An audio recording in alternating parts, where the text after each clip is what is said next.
Je vis à Nice, j'étudie l'économie et gestion à l'Université Côte d'Azur. C'est ma deuxième formation supérieure. Avant cela, en Russie, j'ai étudié pendant 6 ans et j'ai obtenu un diplôme de dentiste. Comparons alors les études supérieures en Russie et en France.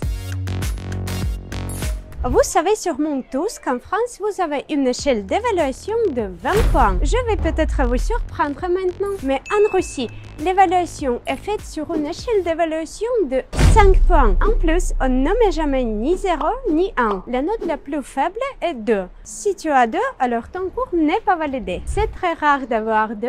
Il faut vraiment n'avoir rien fait du tout ou avoir énervé le prof. Par conséquent, en réalité, les étudiants n'ont que 3 notes en Russie. 3, 4 et 5 points. En France, vous avez des cours obligatoires ainsi que des options que vous choisissez vous-même. En Russie, vous ne pouvez pas choisir de cours en option. Tous les étudiants de la même faculté étudient les mêmes cours dans le cadre de leur programme éducatif auquel ils ont été admis.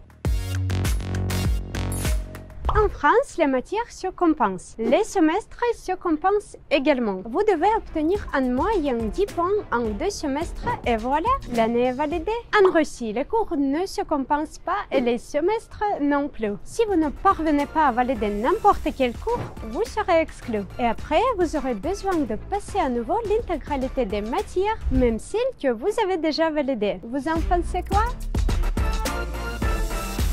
Vous obtenez un diplôme même si vous n'avez étudié qu'un an en France. Cela peut paraître incroyable, mais pour obtenir un diplôme en Russie, vous devez achever un cycle complet, c'est-à-dire entre 5 ou 6 ans. Si vous décidez d'abandonner soudainement vos études, par exemple à la 2e ou à la 3e année, vous n'aurez pas aucun diplôme et tout votre temps aura été gaspillé, comme si vous n'étiez jamais allé à l'université.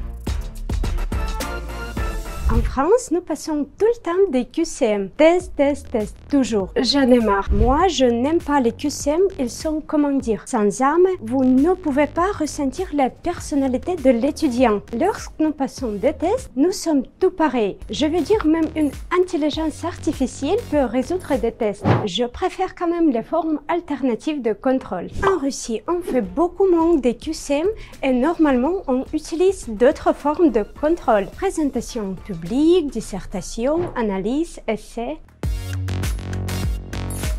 En France, les examens se déroulent les uns après les autres. J'ai passé mes examens plusieurs jours de suite. C'est très stressant et vraiment fatigant. En Russie, nous avons un intervalle de 4 à 7 jours afin que nous puissions nous concentrer sur la préparation. Nous disposons donc d'une semaine pour nous préparer à l'examen suivant et nous avons le temps pour réviser presque toute la matière afin de tout assimiler de manière durable.